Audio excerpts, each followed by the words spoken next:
Eu não me envergonho do Evangelho. Romanos capítulo 1, verso 16, está escrito: eu não me envergonho do Evangelho, pois é o poder de Deus para a salvação de todo aquele que nele crê. Paulo disse: eu não me envergonho do Evangelho. Ao falar sobre essa mensagem, eu não quero que alguém pense que eu não tenho respeito ou consideração pelos meus irmãos pregadores. Também não desejo que, ao ouvirem essa mensagem, nutram algum sentimento nocivo quanto às igrejas, movimentos, grandes pregadores, de modo geral. Mas ouçam essa mensagem como um chamado, uma advertência, um chamado para o retorno, para um alinhamento, para o cristianismo histórico. Ao ouvir essa mensagem, eu pediria que você enviasse pelo menos a 10 irmãos, para que façam parte desse trombetear de Deus para as últimas horas. Eu reconheço realmente que no Brasil e fora dele há muitos e grandes, excelentes pregadores, famosos, igrejas esplêndidas, fabulosas. Mas o que me perturba, o que de fato perturba o nosso espírito é o tópico central das mensagens, que é prosperidade. O âmago das mensagens sobre os benefícios que Deus pode fazer por nós. O que Deus pode fazer por mim.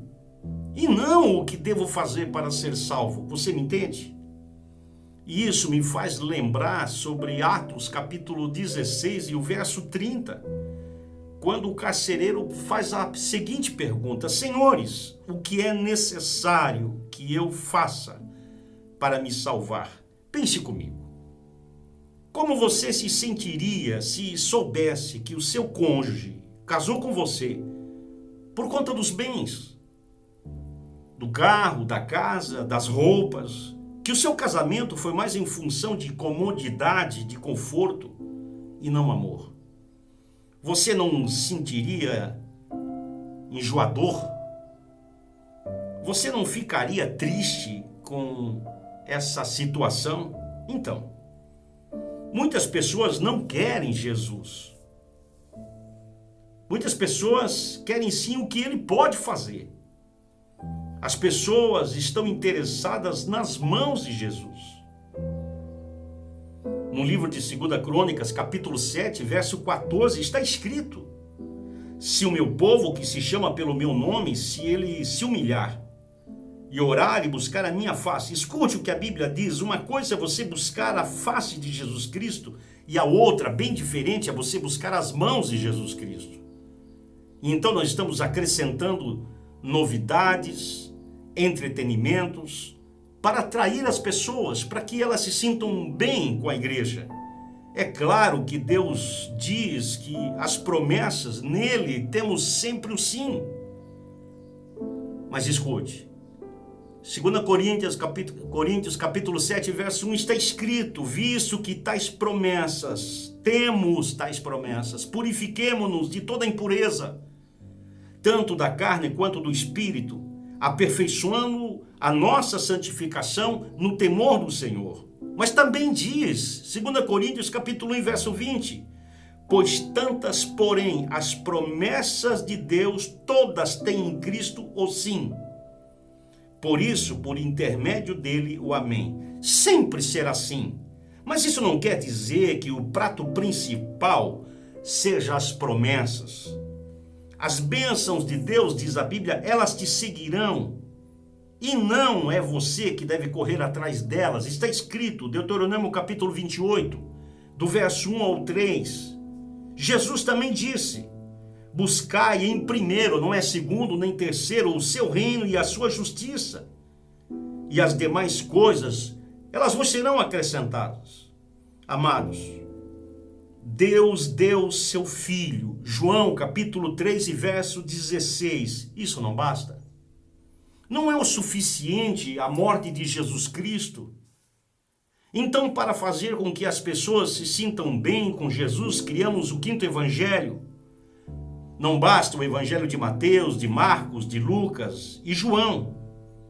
Então criamos o evangelho dos investimentos a curto prazo, o evangelho das bolsas de valores, o evangelho da barganha, do coach emocional, da relativização, o evangelho sem porta, do caminho largo. Queridos, Jesus ter morrido por nós não foi o suficiente. Jesus ter derramado o seu sangue para sermos salvos não nos satisfaz. Jesus ter se tornado homem sujeito a todas as afrontas, ter encarado a morte de cruz para nos salvar, não é tudo que precisamos. Paulo disse: eu não me envergonho do evangelho, eu não me escondo da pregação da cruz, eu não me inibo, porque o evangelho é o poder de Deus para a salvação, disse Paulo. Ele mudou a minha vida. Esse evangelho do Cristo e do Cristo crucificado nos tornou uma nova criatura. As coisas velhas, antigas se passaram e tudo se fez novo. Esse evangelho que Paulo disse que é o poder de Deus para a salvação, ele mudou os nossos desejos e os nossos sonhos. E termino com a expressão de Paulo aos Colossenses, capítulo 3.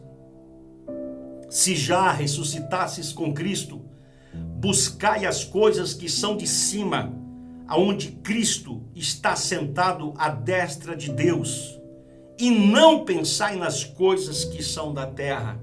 Ou seja, uma vez salvo em Cristo Jesus, uma vez nova criatura, os nossos sonhos, os nossos pensamentos são atemporais, não são terrenos, não são episódicos, não são sistêmicos, mas são eternos.